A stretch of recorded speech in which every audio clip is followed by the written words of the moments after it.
The submarine as a deadly weapon of warfare is now familiar to us all, but more than 100 years ago, it was an entirely new and frightening threat.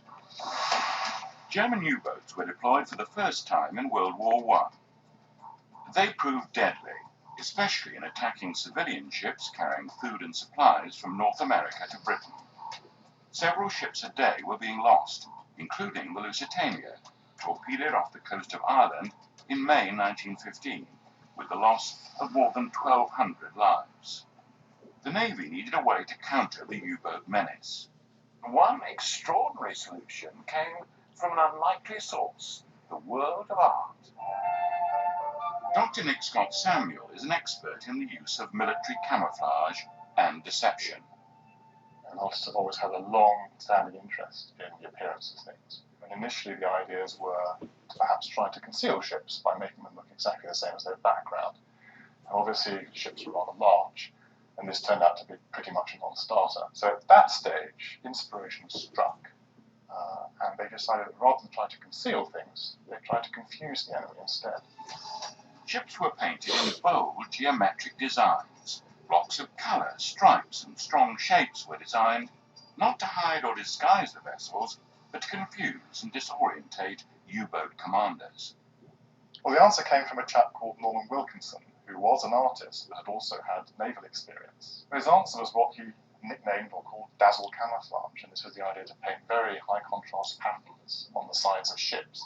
The theory behind dazzle ships was that submarine captains had to be close to their prey to attack, and this gave them just seconds to make the decision to fire. Any longer, and their position would be given away, and they could be attacked with a depth charge. I've come to the National Submarine Museum in Gosport to meet Chris Munns, a former submarine captain. The captain wants to keep the periscope exposure down to an absolute minimum, so he has to think very carefully about what he wants to get out of that periscope before he uses it. So when you get to this stage, it's a very tense moment. He won't be far away from the target at all, so he needs to be very careful about being counter-detected, doesn't want to show too much periscope. He has to bear in mind that when the periscope goes up, the water needs to drain away so he can see the target. That'll take a couple of seconds. U-boat commanders had around 6 seconds to find their target and make their decision to fire. The main aim was just to confuse the U-boat commander with an overload of information. And in that brief moment, if you could give as much information, then that would confuse him, and then when he submerged and went round to take up his place to actually fire his torpedo, he'd then find himself in the wrong place.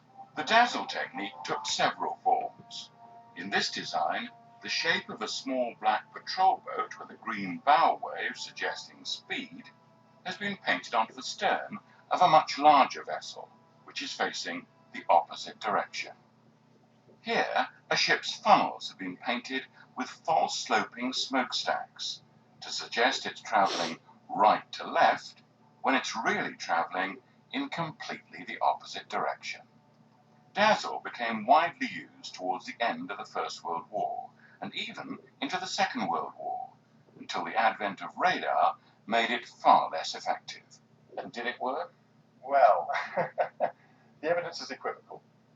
So it's not very easy to say. From the figures we have, it's not all that evident that it did actually work, but it's also not evident it made things any worse. Crew members felt safer on these ships, and the rumours were that it stopped you from being torpedoed, so it was at least a morale victory.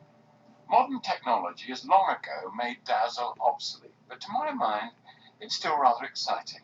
It's not quite magic, but it is a brilliant trick.